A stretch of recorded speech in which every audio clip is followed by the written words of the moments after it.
এই বৈশাখের মতোই রবি ঠাকুরের জন্ম। সোনার আশ্বিনে নয়, হিমের রাতের অঘ্রাণে নয়, ফুল রাঙানো ফাগুনে নয়, এই খর ক্ষিপ্র বৈশাখেই তাঁর জন্ম। এই খ্যাপা বৈশাখের গৈরিক তিলক দিয়ে সাজানো তার জন্মদিনের ললাট। বৈশাখে প্রকৃতির নতুন জন্ম, আমাদেরও নতুন জন্ম এই বৈশাখে, 25শে বৈশাখে, রবি ঠাকুরের জন্মদিনে। দেখতে হয় না ক্যালেন্ডার, জিজ্ঞেস করতে হয় না তারিখটা কবে, আগে থেকে বুকের মধ্যে সাড়া ওঠে 25শে বৈশাখ আসছে, রবি ঠাকুরের জন্মদিন।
জন্মদিনের পরও জন্মদিন ফুরোয় না, রোজই তার জন্মদিন।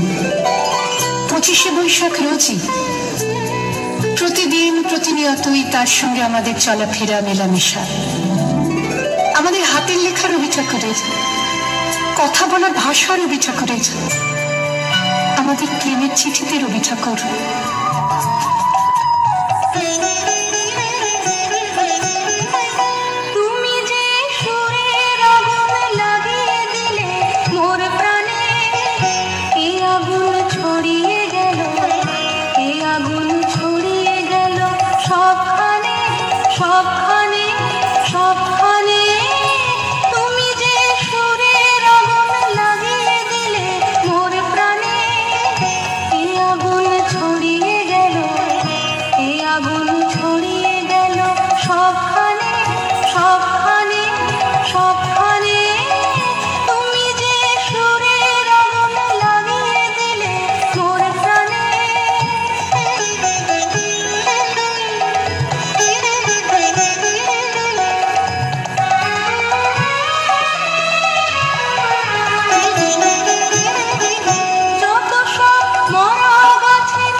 আমাদের সংস্কৃতিকে মাটির কাছাকাছি এগিয়ে নিয়ে যাওয়ার সংকল্পে রবি ঠাকুর, আমাদের সভ্যতাকে দানবের হাত থেকে ছিনিয়ে নেওয়ার সংগ্রামে রবি ঠাকুর। আকাশে, মাটিতে, মনে এত যে বৃষ্টি পড়ে, তার ছন্দ রবি ঠাকুরের, যে ফুল ফুটে তার গন্ধ রবি ঠাকুরের। তাই প্রতিদিনই তার জন্ম, কোনো দিনই তার মৃত্যু নেই। কালের কালা পাহাড় এসে কোনো দিন যদি ভারতবর্ষ থেকে সমস্ত ঠাকুরের পুজোর প্রদীপ নিভিয়ে দিয়ে যায়, তবু একটি ঠাকুরের বেদী চিরকাল থাকবে মাটির সঙ্গে গাঁথা। কোন ঠাকুর? রবি ঠাকুর, রবি ঠাকুর।